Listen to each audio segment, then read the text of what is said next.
मध्य प्रदेश की धार स्थित ऐतिहासिक भोजशाला को लेकर मोहन यादव सरकार ने बड़ा फैसला लिया है। कैबिनेट बैठक में भोजशाला को सरस्वती लोक के रूप में विकसित करने पर मंथन हुआ है।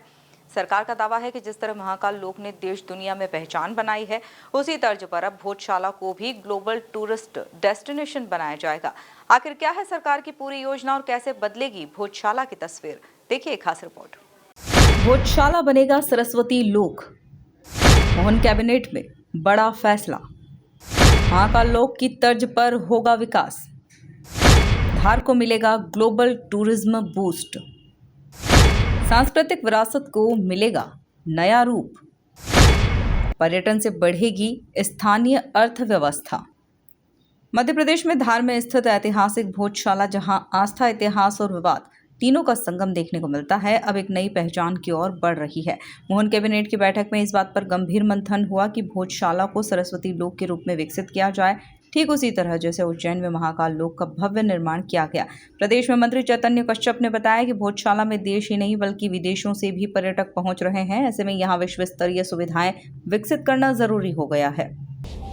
इसी के साथ में मुख्यमंत्री पिछले दिनों धार में सरस्वती लोक के भोजशाला का जाकर के वहां उन्होंने दर्शन भी करा और वहां पर सरस्वती लोक बनाने का पूरा संकल्प उन्होंने घोषित किया है। और अब वहां पर लगातार देश विदेश के पर्यटकों का आना काफी बड़ी संख्या में प्रारंभ हुआ है। तो मुझे लगता है कि सरस्वती के प्रति व हमारी शिक्षा व्यवस्था का भी एक बड़ा महत्वपूर्ण जो भोजशाला का 1000 साल पुराना हमारा इतिहास है वह आगे बढ़ेगा। और सरस्वती लोक बना करके जिस तरीके से महाकाल लोक में जो आज पर्यटकों की या दर्शनार्थियों की संख्या बढ़ी है, उसी अनुसार सरस्वती लोक में भी लगातार इसमें वृद्धि होगी।